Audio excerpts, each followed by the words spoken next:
The moment you enter a room, people are already trying to read you.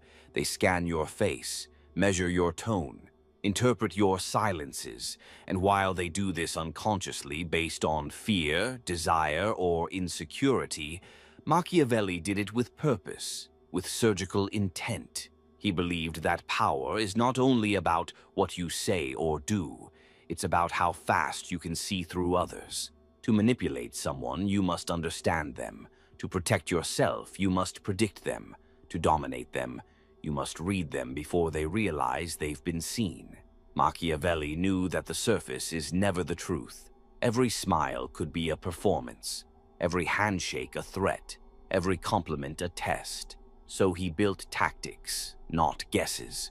14 psychological tactics designed to read anyone's character, motive, and hidden weakness instantly. The first tactic is to watch how they treat the invisible.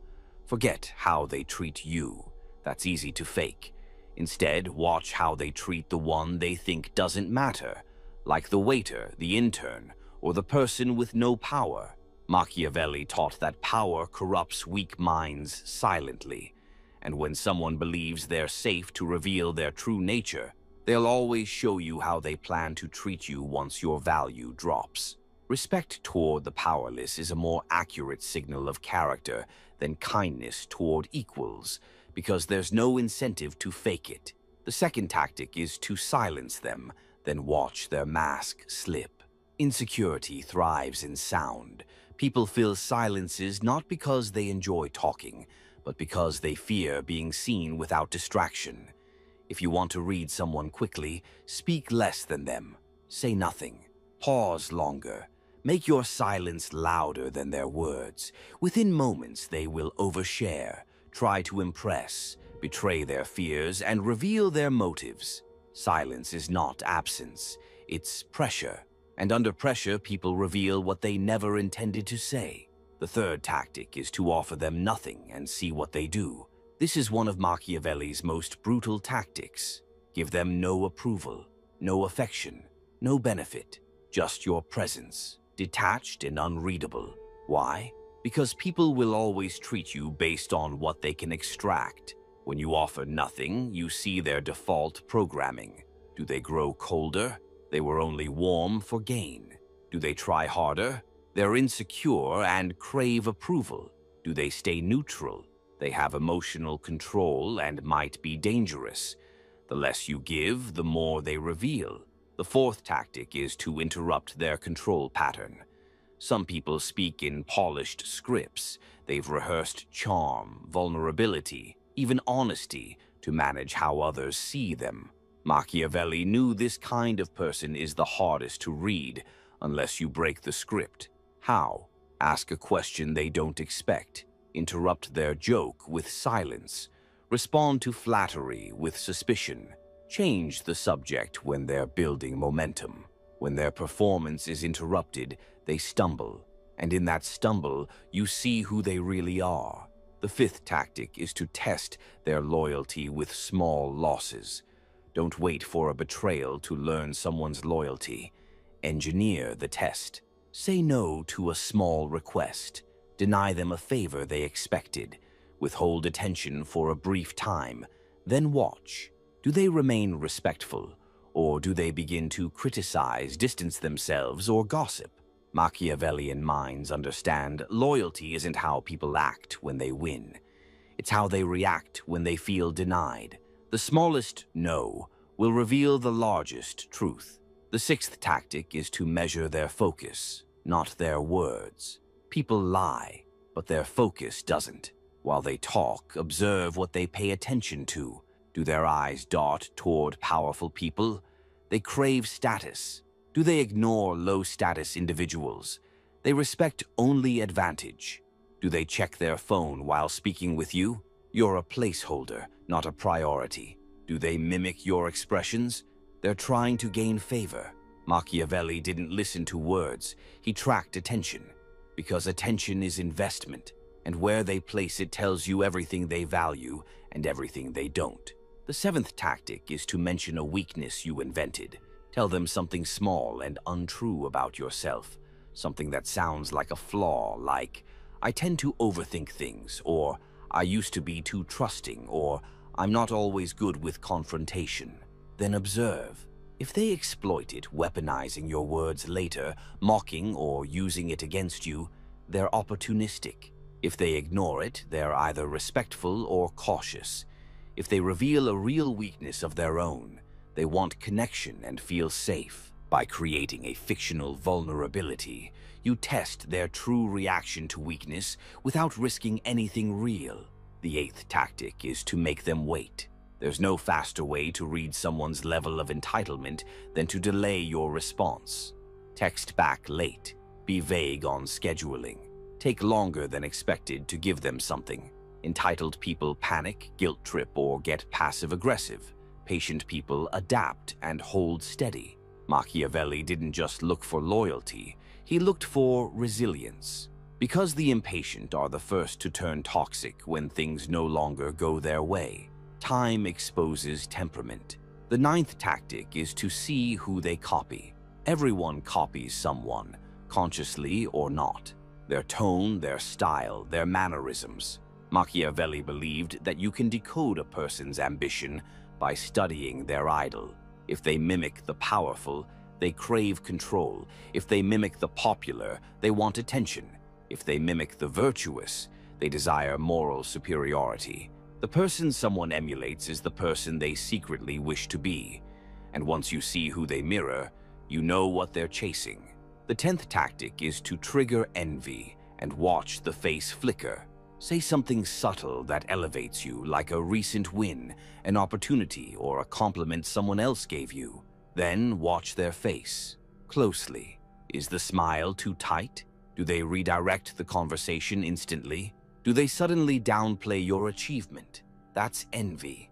And envy, according to Machiavelli, is the most dangerous emotional signal because it always precedes sabotage. Envy doesn't shout, it flickers. And once you see it, you never unsee it. The 11th tactic is to ask what they hate. Forget what they love. That's easy to fake. Ask instead, what kind of people do you dislike? Or, what kind of behavior do you hate in others? Because the answer is rarely about others, it's a mirror. The things people say they despise usually reflect their own suppressed traits. Those who claim to hate arrogance are often quietly arrogant. Those who claim to hate dishonesty are often skilled liars. Those who claim to hate weakness are secretly terrified of being seen as weak. In judgment, you find confession. The 12th tactic is to look at what makes them break eye contact. Direct eye contact is power, but what breaks it is truth. Mention certain topics like money, status, shame, past failures, or power dynamics and track their gaze. The eyes will twitch, shift, or drop the moment something hits too close. Machiavelli understood the eyes aren't just the window to the soul, they're the exit door of suppressed emotions. What makes the eyes flee reveals what the mind fears most. Tactics 13 and 14 are the most revealing of all, the ones Machiavelli himself used to protect thrones, navigate betrayals, and puppet the minds of those around him. When you use them, you don't just read someone. You control how they see you. The final two tactics aren't about observing others. They're about manipulating their perception of you to draw out their truth. Because while the weak try to read others by chasing answers, Machiavelli provoked answers to come to him. He built tension, not trust. He didn't ask, he triggered. These last tactics are designed to expose a person's true operating system, not by watching, but by setting the scene. The 13th tactic is to become the mirror they can't look away from. Most people walk through life wearing a mask. They perform, they charm, they pretend. But Machiavelli discovered that when you mirror a person's tone, posture, or language back at them, slowly, subtly, without overdoing it, you trigger something deep, unconscious self-recognition. They see themselves in you, and what they do next reveals exactly what they're hiding. For instance, mirror their casual tone. Do they get more intense as if trying to dominate you? Mirror their confidence. Do they pull back? Unsure how to handle it? Mirror their insecurity. Do they become superior, even mocking? By acting as their reflection, you create psychological friction. Most will not notice, but their instincts will respond, and that response tells you whether they're authentic, defensive, or manipulative. The more someone shifts when they see their own energy returned, the more they were performing in the first place. The 14th tactic is to disarm them with respect before you strike with observation. The average person expects judgment, so they come armed with excuses, defensive, filtered, guarded. But Machiavelli's genius was to begin with unexpected respect, compliment their intelligence, acknowledge something they've achieved, validate something they said, even if you don't fully believe it. Why? Because when you give someone psychological safety, they lower their guard. And then you ask the real question, the one they're not ready for, the one that bypasses their armor. For example, you might say, "You clearly think through things. What's the biggest fear behind your decisions?" Or, "You seem incredibly self-assured. When did you first learn how to fake that confidence?" Or, "You're clearly good at reading people. How do you know when someone's reading you?" Respect creates the opening, but it's the surgical question afterward that rips the mask clean off. People are more honest when they feel admired, and that's when the real data comes out. Now that you understand how to read people psychologically, the second layer begins, reading them strategically. Machiavelli didn't care about personality traits for their own sake. He studied people like terrain because every weakness, habit, and blind spot could be used, influenced, or guarded against. You can use their weakness as your leverage point. Once you see what someone's hiding, you gain more than understanding. You gain control, not to destroy, not even to manipulate, but to influence silently. If someone fears abandonment, distance becomes your tool. If they crave admiration, subtle disapproval makes them chase your respect. If they rely on control, unpredictability disarms them. And if they are dangerous, if they are hiding a dagger behind a smile, then you already know exactly where to strike or how to make them destroy themselves. This is where psychological reading becomes strategic warfare. Profile them into archetypes, but never say it out loud. Machiavelli didn't label people in conversation. He labeled them in his mind. He didn't say he's a narcissist or she's insecure. He observed, categorized, and acted accordingly without ever revealing the diagnosis. Why? Because labels kill power. People fight against them.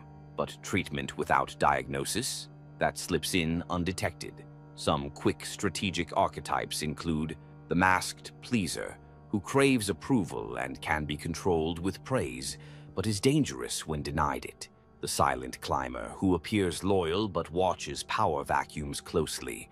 Respect them, but don't trust proximity. The fragile genius, smart but unstable, whose brilliance can be useful but only if emotionally managed. The loud defender, who over-explains, overreacts, and justifies constantly, almost always hiding guilt or deep insecurity. You don't need to tell them what they are. You just need to know how to handle them without ever letting them know you're handling them. Observe how they handle the word no. There is no better litmus test of character than denial. Machiavelli believed a person's strength is not shown in victory, but in restriction. Say no to something they expect, like a favor, a compliment, an opportunity, or a piece of attention. Then step back. If they remain composed, the mind is disciplined. If they lash out subtly or emotionally, they're ruled by ego. If they shift tone entirely, dropping the mask, they were only playing a role. The rejection of their will shows their true emotional baseline. Detect who they want to impress.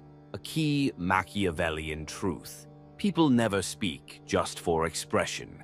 They speak to position themselves. Every word spoken in front of you is part of a strategy, even if unconscious. So ask, who are they performing for right now? You? They seek your validation. A group? They're claiming dominance. Someone not present? They're revealing a hidden target. Watch their eyes. Watch who they check for approval. Every joke, every opinion, every gesture is a tactical move towards someone's attention. When you know who they're trying to impress, you know who owns their loyalty, and it may not be you. Notice what they're proud of, and then look for the opposite. People often boast about one trait because they're hiding the opposite. Someone who says, "I'm brutally honest," often manipulates through selective truth. Someone who claims, "I'm low drama," is often a magnet for chaos. And someone who asserts, "I always put others first," is frequently secretly resentful or controlling. Machiavelli believed excessive emphasis on any one virtue was a signal, because real strength doesn't scream, it just is. When someone is loud about one value, investigate the shadow behind it. It's usually far more truthful. These aren't guesses. They're tools to sharpen your advantage. You're no longer seeing people as confusing variables. You're seeing them as code, patterns, programs, responses. But there's one more dimension, because once you can read them, you must choose how to play them. Do you give them what they want? Do you feed the mask? Do you test or destroy or elevate? Because with power comes responsibility, and with deep insight comes the risk of detachment or domination. But Machiavelli didn't flinch from that risk. He embraced it. He saw people not as obstacles or enemies, but as opportunities to move the game forward. And now that you can read anyone, the next move is learning how to use that read to win, without ever being seen as the one pulling the strings. Once you've learned to read people with precision, your power doesn't come from knowing their secrets. It comes from knowing what to do with those secrets, without them ever realizing they've been exposed. This is the moment Machiavellian intelligence shifts from perception to influence. You're no longer just watching, you're steering, and they're following your cues without even knowing it. Most people try to influence through persuasion, through logic, through sincerity. But Machiavelli had no interest in being understood. He was interested in being obeyed, subtly, silently, consistently. And the first rule of influencing someone who doesn't know they're being influenced is to make them believe they're acting on their own terms. First, mirror their desire, then redirect it. Once you've read what someone wants, status, attention, security, you don't confront it. You reflect it back to them. The ambitious, compliment their drive. The insecure, validate their effort. The dominant, acknowledge their control. This lowers their guard. They feel seen, understood. And once they're disarmed, you redirect. You link their desire to your objective. For example, if they want recognition, imply they'll earn more of it by aligning with your vision. If they want influence, show how following your plan gives them more visibility. You don't fight their desire, you hijack it. And once they follow your path, they think it was their idea. Second, use strategic vulnerability to make them talk. People love to talk about themselves, especially when they feel they're helping you. Machiavelli used this truth like a scalpel.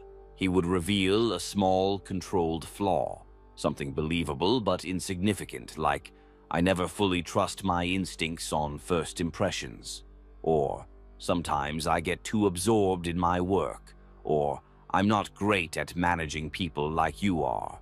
Why? Because it creates an emotional imbalance. They now feel superior, which is an ego boost, helpful, which creates emotional investment, and trusted, which fosters false intimacy. And in that state, they open up. They begin revealing what they normally hide, not because you pressured them, but because they feel safe and above you. The mind that feels safe talks freely. The mind that feels superior talks truthfully. You've now unlocked both.